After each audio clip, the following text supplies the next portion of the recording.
This is the one video that you need to be able to get out of pain, get rid of sciatica, and get back to living your life. In this video, we're gonna fix sciatica from your own home in 5 easy steps. Step number 1, we're gonna roll out the glute.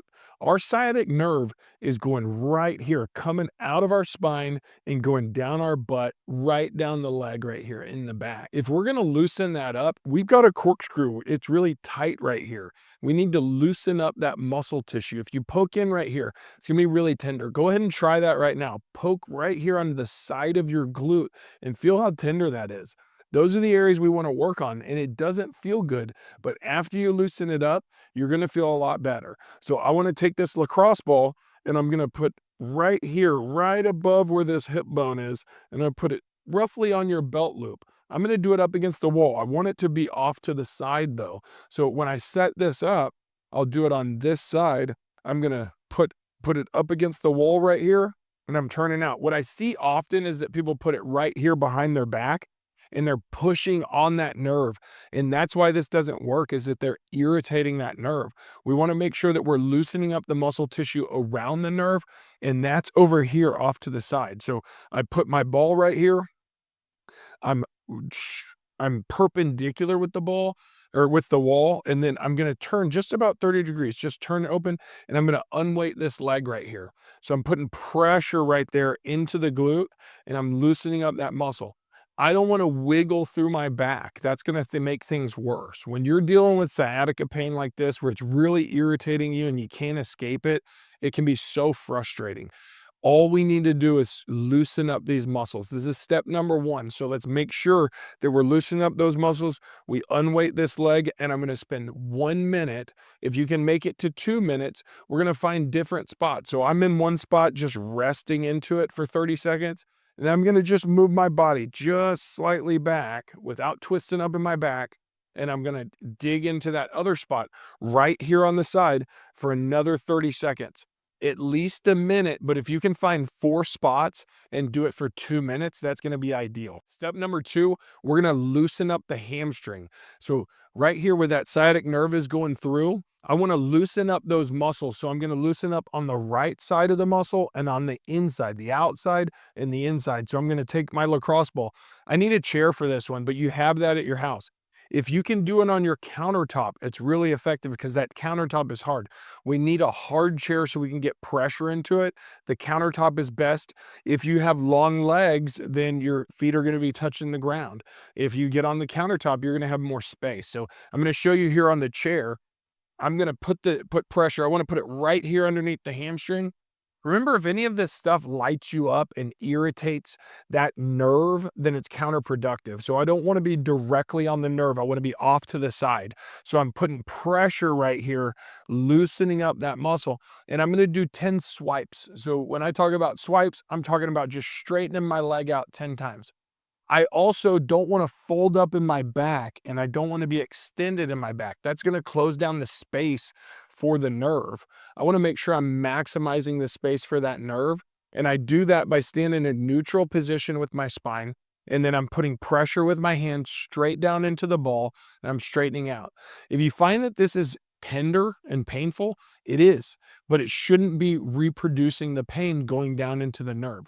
It should be a little bit tender on that spot because that's muscle tissue that's bound up and it's stuck around the nerve. It's pulling on the nerve. We want to decrease that tension on that nerve so it can start gliding around well.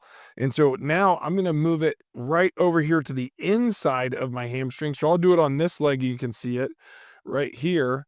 And I'm putting pressure down into it, and I'm just straightening out. I need to go over just a little bit more to get more pressure. And there, that's a little bit tender right there. So you know you're doing it right if it's tender, but it's not reproducing the pain going down your leg. We want to make sure we're not doing that. I put pressure right here. I'm just extending out, and I'm loosening up that muscle tissue exactly where we need it to be, and that's loosening up that nerve so it can start to glide around better. In the exercise that we're doing after this, we're gonna actually get that nerve, we're gonna force that nerve to glide around more and more effectively. So we've got to loosen it up, then we got to get blood flow, and we got to get those nerves to glide around if we're gonna get that long-term improvement that you're looking for. In step number 3, we need to roll out our calf. That's where that nerve is coming through. And the nerve bifurcates, it opens up a lot in the calf. And so we can get a lot of tissue hung up, especially if we're not using our glutes enough. If we're not using our glutes enough when we're walking around, we're going to overwork and overuse our calves. And that's going to cause us big problems because we overwork them. They're tight all the time. They're pulling on that nerve. So we're just following that nerve down the pathway of the leg and making sure that we're loosening it up so it can start to glide. We set it up where that nerve can glide, then we make it glide, and you're gonna be feeling a heck of a lot better really quick. Make sure that you subscribe to the channel so that you don't miss out on these videos, because we're teaching you exactly what we do here in the clinic with our clients. We have a 94% success rate. We fix everybody that has these problems with sciatica, and we're teaching you exactly what we do with our clients. So make sure you hit the subscribe button and hit the bell icon so you get notified when we post new videos, because they're not coming out as quickly as we would want them to. We're making sure that they're quality videos and you're getting action steps on exactly how to get yourself out of pain. So step number 3 is that we're rolling out right here. So on a chair or a bench, what I'm gonna do is I'm getting my leg up on it, and then I'm putting pressure down into it. You don't have to have a fancy roller like this. You can just use a rolling pin for rolling dough. It works just the same as this one would. So I'm putting pressure down here into the calf, and then I'm just gliding back. So I'm putting pressure on it, and I'm staying in one spot. I'm moving about 1 to 2 inches on the inside of the calf. I'm doing that 10 times. And then I'm moving about 1 to 2 inches on the middle of the calf. I'm doing that 10 times. And then on the outside of the calf, same thing. I'm going to do it 10 times. And for me, I'm much more tender on the outside of the calf right here. So that tells me that's an area that I want to work on more. I want to loosen up more of that tissue because I'm getting that pull. My nerve is getting hung up and I need to loosen that up. When I get down to here, I'm going right in the middle of the calf, right here going down. So that's my 4th spot on the calf, loosening that up. I'm not looking, this is the one that's most tender on me. So I may spend a little bit more time on the outside of that calf. But remember, you're not trying to kill yourself. You're not trying to make it extremely tender. We want to be consistent with these exercises. We want to make sure we're doing it at least twice a day and do it. You'll see benefit within the first week. By the second week, you're going to be feeling really good. Right after you do this, most of our clients have more than 50% improvement right after they've done these exercises. So make sure you're consistent and make sure you leave a comment or a question below. If you need more clarification, we're going to get back to you as soon as possible. And you're going to lead us into the next videos that we do, because we want to help our people on the channel make sure that they're getting long-term results and relieve their sciatica pain. Okay, number 4, we loosened up that nerve going down. Now we need to actually make it glide. So we're going to do something we call the active pigeon. Some really important factors with the active pigeon is we don't want the spine moving around and we don't want to twist up. So when I come down on my knees right here, if you can't get on your knees, I'm going to give you an alternative. But right now, this is the best exercise that you can do, is get that nerve gliding. So I'm going to slide this left leg underneath the right, and then I'm going to slide my body back and I'm coming down. My spine, I'm not extending in my back and I'm not folding over. I'm also not pushing into that hip muscle. I'm not pushing for that stretch. It's really important that we don't do those things because those are going to be counterproductive. We're moving too much through the low back. So I'm just going to do this 5 times. What I'm going to do is I'm coming back straight. If you can only get back to here where you feel a big stretch, just stay right there and we'll sit in this position where you feel that stretch. And then I'm going to deliberately, I'm holding it for 5 seconds and I'm going to deliberately use my glute to push me back up and it's gonna take 5 seconds, then I'm coming back down, and you'll be able to get a little bit further each time. And you're gonna see that, but it's called PNF stretching, and what it does is it loosens up that muscle because we use it. So I'm coming back, I'm not twisting up, I'm not folding up, we gotta make sure the elbows bend. I sit down in that straight down with my pressure for 5 seconds, and then 5 seconds, 1, 2, 3, 4, 5, driving back up, and then I'm gonna drop back down a little bit further, and I'm gonna totally relax all these muscles in my thigh, in my hip, and maintain this position. I wanna keep my back in a neutral position, and I'm holding that. Now 5 seconds, deliberately using those muscles to drive back up. If you can at this point, we can start getting that leg over a little bit more. Just make sure it's not hurting your back, hurting that sciatic nerve. We're getting to the edge of where we're starting to feel that nerve, but we don't want to push to where it's causing any pain. I'm sitting down into it, and now you can see that I'm starting to get tight right here. I'm going to relax down into it, back's in a neutral position, and I'm doing it for 5 seconds, and then now I'm deliberately driving back up. And then I'm coming back down for my 5th time, just totally relaxed down into it. I'm putting some pressure down into this left hip, and then now deliberately driving back up. And now I'm going to come together and I'm switching sides. And now I'm tight right there, holding it for 5 seconds, deliberately using those muscles right here in the glute to drive me back up. You'll see I get a little bit further that time. Breathing, relaxing, just allowing that body to move. I'm driving back up using those muscles, and I'm going to get down a little bit further again. And I'm just not chasing that stretch to the point where I'm twisting up. I got it down for 5 seconds, and I'm driving back up. And then I'm coming back down, just relaxing all those thigh muscles. This feels really good. So long as it's not causing you any pain, it's going to be positive. We want to do 5-second holds. We're going to do 5 seconds driving back up using those muscles. We're going to do it 5 times on both sides. So it's really easy to remember. We're going to be extremely consistent with this. We've always got to loosen up that muscle tissue first. Loosen up the muscle tissue so the nerve can glide around. And then we're going to use the muscles and get that glide back. You do this consistently, it's going to work. You're going to feel a lot better. We have so many clients that deal with lumbar spine pain and also sciatic nerve pain, and they're all successful when they're consistent with this exercise routine. So let's make sure you're consistent. Leave a comment. Let us know if you need more clarification. We'll go on to number 5. Hold on. We're not on to number 5 yet. This is a caveat for number 4. If you can't get down on your knees, we don't want to cause knee pain if you're having sciatica pain. If you're already having some knee problems, we don't want to irritate that. So we're going to grab a chair, and this is our alternative for doing that active pigeon. What we're going to do is we're going to get this chair right here. I keep my back in a neutral position right here, and I'm just resting with my spine in a neutral position. I'm going to sit there for 5 seconds, and I'm going to drive my foot down. So I'm using these muscles. I've got to use these muscles in the glute, or I'm not going to get any further. So now I'm coming down for 5 seconds, coming back up, using those muscles. That was too fast.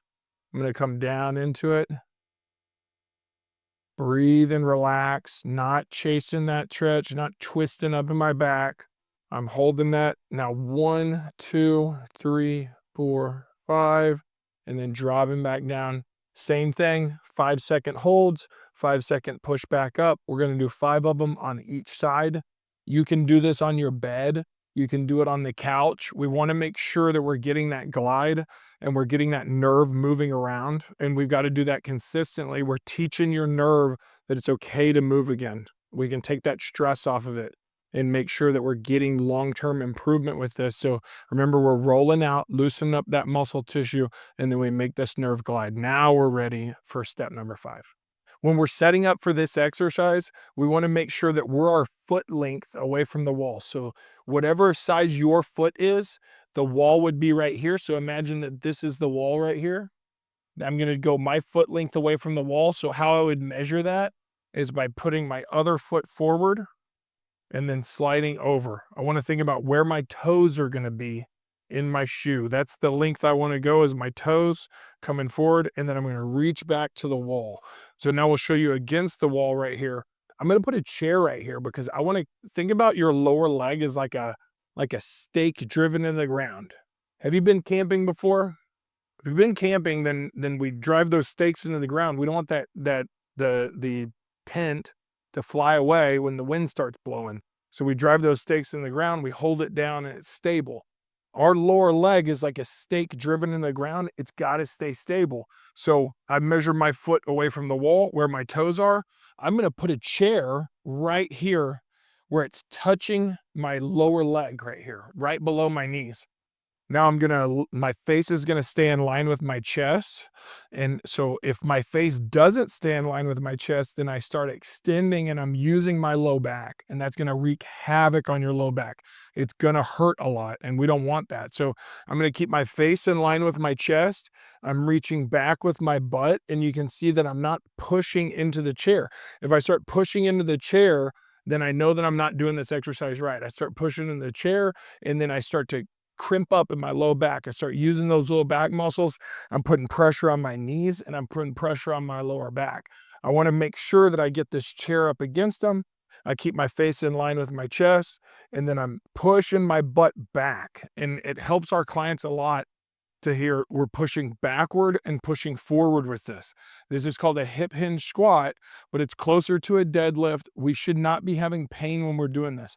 If you are having pain when you do it, you come closer to the wall and you do little bitty motion, the same motion, going back with the hips, forward with the hips, back with the hips, forward with the hips. And then now if I can do it, the full range of motion, then I'm going backward with the hips right there. I'm almost parallel with the ground right here. And my face never leads. I don't lock my eyes on anything. I'm reaching back with my butt, forward with my butt, back with my butt, forward with my butt. And so I'm teaching my body how to move in a good neutral position.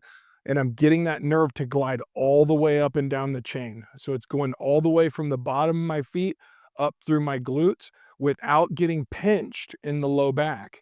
You do this effectively, we're gonna pull that tension that's all in our lower back, we're gonna pull that tension down into our hamstrings and our glutes, and then we're gonna also get that nerve to glide around.